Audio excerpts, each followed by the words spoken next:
ក៏អត់អាចរ៉ាន់ក្នុងពេលតែមួយបានដែរវាលុះត្រាតែ task ទី1ចប់បានអាចបន្ត task បន្តទៀតបានអញ្ចឹងនៅក្នុងនេះវាមាន8 task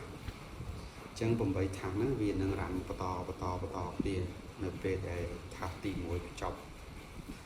អញ្ចឹងសម័យនេះគឺជាសម័យ AI ហើយទៅតែលូតលាស់ក្នុងរយៈពេលប្រហែលជា4ឆ្នាំហើយនៅក្នុងមជ្ឈដ្ឋានយើងជាពិសេសនៅក្នុងប្រទេសកម្ពុជាយើងទៅតែមានអាជីវកម្ម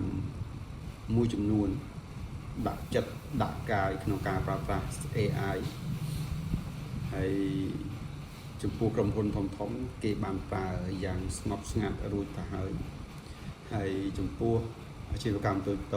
ដូចជានៅទេដោយសារ resource មានកម្រិតហើយស្រុកខ្មែរយើងអត់សូវដូចស្រុកគេទេដោយសារនៅស្រុកគេមាន community គេមាន start up ច្រើនអញ្ចឹងហើយ community ឬក៏ start up ហ្នឹងគឺគាត់ជួយទៅលើ small business ឬក៏អាជីវកម្មតូចបានច្រើនអញ្ចឹងការដែលមានវត្តមាន AI វាគឺជាបរិបទថ្មីមួយដែលទាមទារឲ្យយើងរត់ឲ្យទាន់ចាប់វាបានហើយឆ្នៃឲ្យបាននៅ product អ្វីមួយឬក៏សេវាកម្មអ្វីមួយដើម្បីជួយជំរុញទៅលើអាជីវកម្មទូទៅអញ្ចឹងចាប់ពីសម័យនេះទៅគឺជាសម័យទំនើបមួយ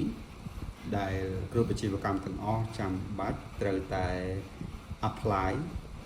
សម្របខ្លួនទៅតាមបរិបទ AI អីអញ្ចឹងបើសិនជាយើងមិនទៅគេទៅហើយបើសិនជាគេទៅហើយត្រូវនោះ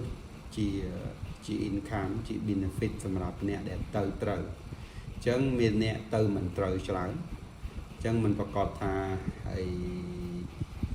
អ្នកដែលប្រើ AI មួយចំនួនហ្នឹងគាត់ធ្វើទៅត្រូវទិដៅហើយក៏មិនប្រកាសថាធ្វើទៅវាទទួលបាននៅប្រយោជន៍ទៅតាមអ្វីដែលដូចតែបងប្អូនឃើញនៅលើហើយ Facebook ឬក៏ social ផ្សេងនិយាយអំពីប្រយោជន៍នៃ AI ហ្នឹងដែរអញ្ចឹងនៅក្នុងការ build system មួយនេះគឺខ្ញុំផ្ដោតសំខាន់ទៅលើម្ចាស់អាជីវកម្មដែលគាត់ពឹងផ្អែកទៅលើ technology ឬក៏ AI ដើម្បីជួយ improve ទៅលើភាពច្បាស់លាស់ទៅលើជំរុញទៅលើការលក់យើងនិយាយចំទៅគឺជំរុញទៅលើការលក់ដោយសារ system នេះគឺយើងផ្ដោតទៅលើការចម្បាច់បញ្ចូលគ្នារវាង software ទាំងអស់ហើយយើងអាចប្រើតែ system យើងមួយគឺវាអាចធ្វើការគ្រប់ software ទាំងអស់បានដែលជួយទៅលើការងារយើងច្រើនហើយនៅក្នុងនោះវាក៏មានមុខងារជាច្រើនទៀតដែលអាចឲ្យបងប្អូនធ្វើការគ្រប់គ្រងទៅលើ e-commerce ខ្លួនឯងព្រោះនៅក្នុងស្រុកខ្មែរយើង5ឆ្នាំខាងមុខវិស័យ e-commerce នឹងរីកដូចផ្សិត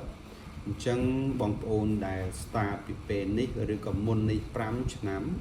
គឺជាឱកាសព្រោះត្បិតតែដំបូងរៀងពិបាកបន្តិចមែនរៀងហត់បន្តិចមែនរៀងចាយច្រើនបន្តិចមែនក៏ប៉ុន្តែការកសាងផ្លូវដ៏រឹងមាំការកសាងស្ពានដ៏រឹងមាំវាទាមទារធនធានវាទាមទារពេលវេលាវាទាមទារវិស្វករដែលមានកម្លាំងមានជំនាញច្បាស់លាស់អញ្ចឹងវាទាមទារគ្រប់រឿងទាំងអស់ដើម្បីធ្វើឲ្យរឿងមួយទទួលបាននៅតម្លៃរបស់វាអញ្ចឹងនៅក្នុងវីដេអូនេះគ្រាន់តែចង់ប្រាប់បងប្អូនគ្រប់ម្ចាស់អាជីវកម្មថា AI ចាប់ផ្ដើមវាយលុកនៅលើពិភពលោកយើងហើយមិនមែនតែប្រទេសអ្នកមានប្រទេសអ្នកក្រទេបន្តិចទៀតគឺលើពិភពលោកគឺគ្រប់គ្នាប្រើ AI ដើម្បីជួយធ្វើការងារជំនួសនៅការងារមួយចំនួនដែលមនុស្សយើងអាចមានពេលទំនេរច្រើនអាចធ្វើបានរឿងច្រើនហើយក៏ខ្ញុំសម្លឹងឃើញនៅរឿងល្អជាច្រើននៅពីក្រោយវាទៀតគាត់ថាអ្វីក៏ដោយ evolution អ្វីមួយវាតែងតែមានផលប៉ះពាល់ក៏ប៉ុន្តែវិស័យ AI នេះខ្ញុំគិតថាវាល្អច្រើនអញ្ចឹងណាអញ្ចឹងនៅក្នុងវីដេអូនេះក៏អាចចង់ជម្រាបថា AI បើប្រើត្រូវគឺ lươnខ្លាំងមែនតើចឹងបងប្អូនម្ចាស់អាជីវកម្មគួរតែព្យាយាមសិក្សាឲ្យបានច្រើនទៅហើយខ្ញុំនឹងព្យាយាមចែកចាយបន្ថែមនៅអ្វីដែលកំពុងតែបត់យ៉ាងលឿនចឹងខ្ញុំមានប៉ុណ្ណឹងគុណច្រើន